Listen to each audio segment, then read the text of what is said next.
Picture this. A revolution begins with a dream. Animals rise up against their human masters, claiming their freedom, building their own paradise. They write their laws on a barn wall in bold white paint. All animals are equal. But within months, that same wall will be rewritten. The dream will rot. The liberators will become tyrants. And by the end, the animals will stare through a farmhouse window and realize something horrifying. They can no longer tell the difference between the pigs and the humans. This is the story George Orwell wrote as a warning, and every word of it is coming true. This is Animal Farm, published in 1945 by George Orwell.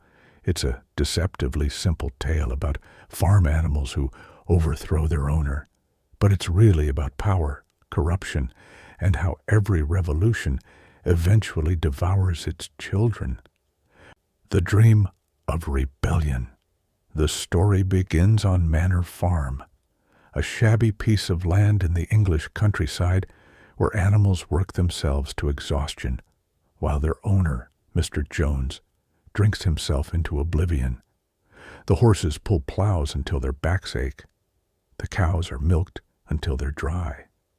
The hens lay eggs that are sold before they can even hatch. And at the end of it all, when these animals are old and broken, they're sent to the slaughterhouse. This is their life. This is all they've ever known. Until one night, everything changes. Old Major, the prize boar, the wisest animal on the farm, gathers everyone in the barn. His voice is deep, trembling with age and urgency. He tells them about a dream he had, a world where animals are free, where they keep the fruits of their own labor, where no human whip ever touches their backs again. He teaches them a song called Beasts of England, a revolutionary anthem about golden fields and liberation. The animals sing it together, their voices rising in the darkness, and for the first time in their lives, they taste hope. 3 days later, Old Major dies, but the seed has been planted. The pigs, being the cleverest animals, take charge of organizing the rebellion. 2 pigs stand out: Snowball, who is passionate and eloquent, full of ideas and energy, and Napoleon, who is quieter, more calculating, with cold eyes that seem to measure everything. Together, they develop Old Major's teachings into a philosophy called animalism. The central idea is simple but revolutionary. Humans are the enemy, animals are comrades, and all animals are equal. It's beautiful, it's inspiring, and it's about to be destroyed. The revolution explodes. The rebellion happens almost by accident. One midsummer night, Mr. Jones gets so drunk he forgets to feed the animals. Starving and desperate, they break into the storage shed. Jones and his men rush out with whips, trying to beat them back into submission. But this time, something snaps. The animals fight back. They bite, they kick, they charge. Within minutes, Jones and his workers are running for their lives, fleeing the farm in terror. The animals stand in the yard, breathless, stunned. They've won. Manor Farm is theirs now. They rename it Animal Farm, and the revolution has begun. The early days are euphoric. The animals work harder than ever, but now it's for themselves. They bring in the harvest faster than Jones ever did. Snowball paints the 7 commandments on the barn wall in giant white letters. Whatever goes upon 2 legs is an enemy. Whatever goes upon 4 legs or has wings is a friend. No animal shall wear clothes. No animal shall sleep in a bed. No animal shall drink alcohol. No animal shall kill any other animal. All animals are equal. These are the sacred laws of their new society. These are the promises that will be broken one by one. The first cracks appear. But even in paradise, tensions simmer. The pigs, because they're the smartest, claim leadership roles. They don't work in the fields, they supervise. They take the milk from the cows and the apples from the orchard for themselves, claiming they need extra nutrition for brain work. Some animals are uncomfortable, but Squealer, a brilliant pig with a gift for manipulation, explains it away. Surely, comrades, you don't want Jones to come back. And that shuts down every argument. The threat of the past is used to justify the corruption of the present. Napoleon and Snowball clash constantly. Snowball is full of grand plans. He designs a windmill that will bring electricity to the farm, making life easier for everyone. He's a visionary, always looking forward. Napoleon says nothing during the meetings, but his eyes are calculating. Then, one day, during a crucial vote on the windmill, Napoleon does something unthinkable. He lets out a high-pitched whistle, and 9 massive dogs, puppies he's been secretly training, burst into the barn. They're vicious, snarling, trained to kill. They chase Snowball off the farm, snapping at his heels. Snowball barely escapes with his life. And just like that, Napoleon is the sole leader. The animals are too terrified to question it. The lies begin to multiply. Napoleon announces that the windmill was actually his idea all along, that Snowball was a traitor working with Jones from the beginning. The animals are confused. They remember things differently. But Squealer rewrites history with such confidence that they doubt their own memories. Surely, comrades, you don't want Jones to come back? And once again, fear wins over truth. The animals agree to build the windmill, working longer hours through rain and cold, their bodies breaking under the weight of stones. Boxer, the massive cart horse with a heart of gold, becomes the symbol of their sacrifice. His motto is simple: I will work harder, and Napoleon is always right. He believes with every fiber of his being, and that belief will destroy him. Life gets harder. Rations are cut. The pigs start sleeping in the farmhouse, in beds. When the animals protest, Squealer points to the barn wall. No animal shall sleep in a bed with sheets. The animals don't remember the word sheets being there before, but the paint is fresh and their memories are foggy. The pigs start drinking whiskey. The commandment is changed again. No animal shall drink alcohol to excess. Every rule is quietly rewritten. Every promise is bent until it breaks. The purges. Terror comes to Animal Farm. Then comes the bloodshed. Napoleon calls a meeting and forces several animals to confess to crimes they didn't commit, conspiring with Snowball, sabotaging the windmill, plotting against Napoleon.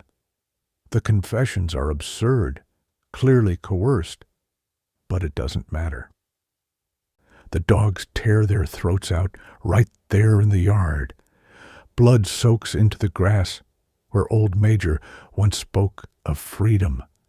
The surviving animals are traumatized, confused, terrified. They gather by the barn wall and try to remember the commandments. No animal shall kill any other animal, they recite. But when they look up, the words have changed. No animal shall kill any other animal without cause. The horror isn't that the rules are being broken. It's that the rules themselves are being erased. The windmill and betrayal. The windmill is finally completed after years of backbreaking labor. The animals are proud, exhausted, hopeful. Then a storm comes. The windmill collapses. Napoleon immediately blames Snowball, claiming the exiled pig snuck back and sabotaged it. There's no evidence, no proof. But the animals believe it because they need someone to blame. They rebuild again and again. Meanwhile, the pigs begin trading with humans, the very thing the revolution was supposed to prevent. They sell timber, eggs, grain. The animals are uncomfortable, but Squealer spins it as necessary for survival. Then comes the ultimate betrayal. Boxer, the loyal, tireless workhorse who gave everything to the farm, collapses while hauling stones. His lungs are failing. He can barely stand. The pigs promise to send him to a veterinary hospital. A van arrives. Benjamin, the old cynical donkey who stayed silent through all the horror, suddenly starts braying in panic. He can read, and he reads the words on the side of the van: horse slaughterer and glue boiler. Boxer is being sold for meat. The animals chase the van screaming, but it's too late. Boxer, the hero of the revolution, is killed for a few bottles of whiskey. Squealer later claims Boxer died peacefully in the hospital, that the van was simply a repurposed vehicle. The animals want to believe him. They need to believe him. So they do. The final transformation. Years pass. Most of the animals who remember the rebellion are dead. The new generation only knows Napoleon's version of history. The farm is prosperous, but the prosperity belongs to the pigs. They wear clothes now. They walk on 2 legs. They carry whips. One evening, the animals peer through the farmhouse window and see the pigs dining with human farmers, playing cards, making deals. The pigs are laughing, smoking cigars, toasting to their mutual success.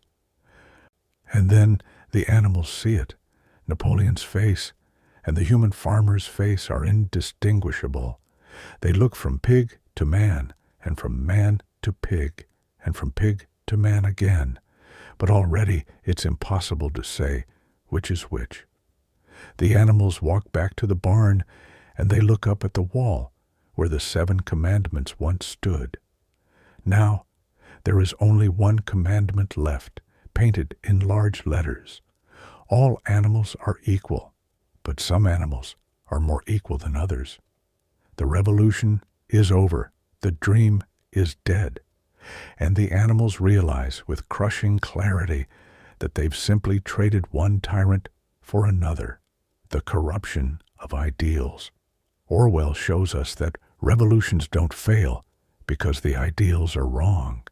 They fail because power corrupts those who wield it. Old Major's dream was beautiful: equality, freedom, dignity.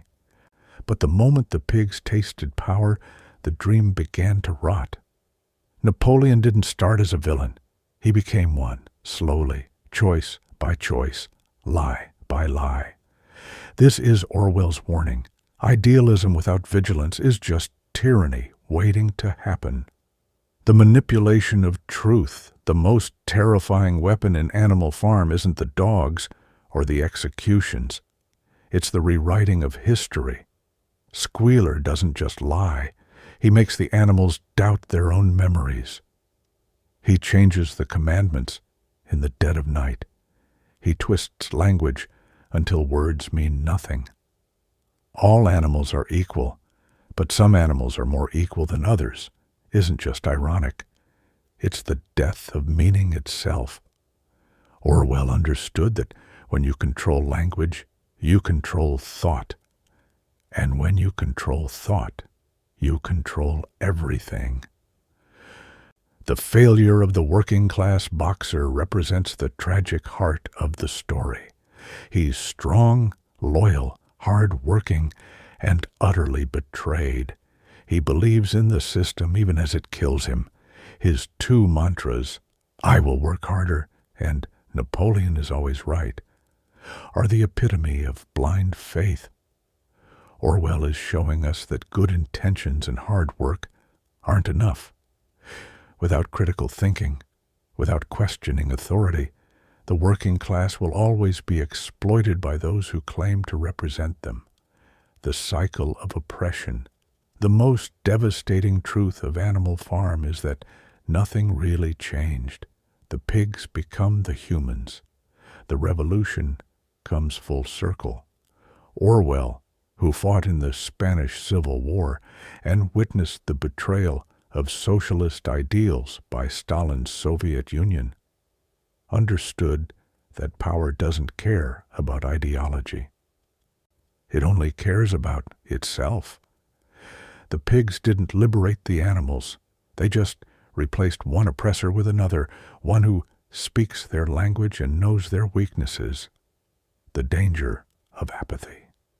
Benjamin, the donkey, sees everything. He knows what's happening, but he says nothing. He's too cynical, too jaded to fight, and his silence makes him complicit. Orwell is telling us that evil triumphs not just when bad people do terrible things, but when good people do nothing.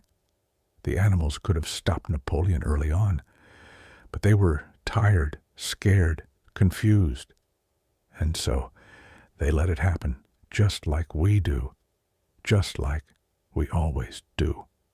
George Orwell wrote, "All animals are equal, but some animals are more equal than others." It's a sentence that sounds absurd, impossible, contradictory. And yet, look around.